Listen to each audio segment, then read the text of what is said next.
So,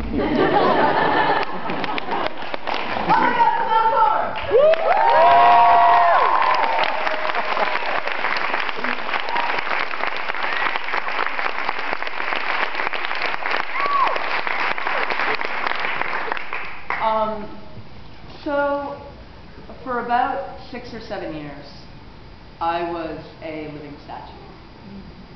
And actually, right here in Harvard Square, I was a living statue for a long time. Many of you probably saw me. And if you don't know what a living statue is, you can imagine it, but most of you have probably seen them. I stood in the street, painted completely white, with a white wedding gown and a wig, and I held a pose until someone put money in a tin at my feet. And I did this, you know, like in college and then coming out of college, and this is kind of ironic considering in my 20s I struggled with an extreme conflict about whether I was a productive member of society or not. And I had these very guilty feelings about wanting to be an artist because I thought I was not doing anything useful. And you know, while I was, you know, my mother was a computer programmer, my stepfather was a physicist, and I don't even know what physicists do, but I know it's very important and useful in some way. It must be. They're physicists, exactly. They put the world together. And but there I was. I got out of college, and I like stood on a box for a living.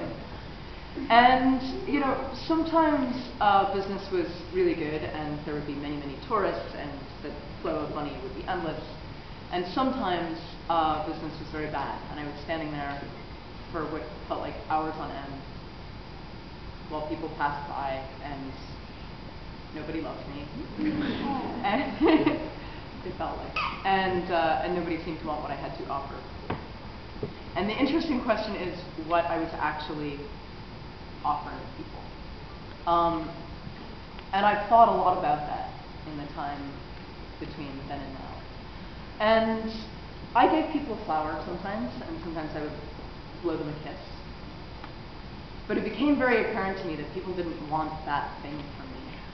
And it was also obvious to me, people would often like scream from cars that I should get a fucking job. and would kind of look at me with, you know, with pity, as if I was a beggar. But most people giving me money, I could tell that they weren't giving me money out of pity. I could tell that there was something else going on. And most of the people who gave me money, they would stand there and we would have this incredible encounter with each other.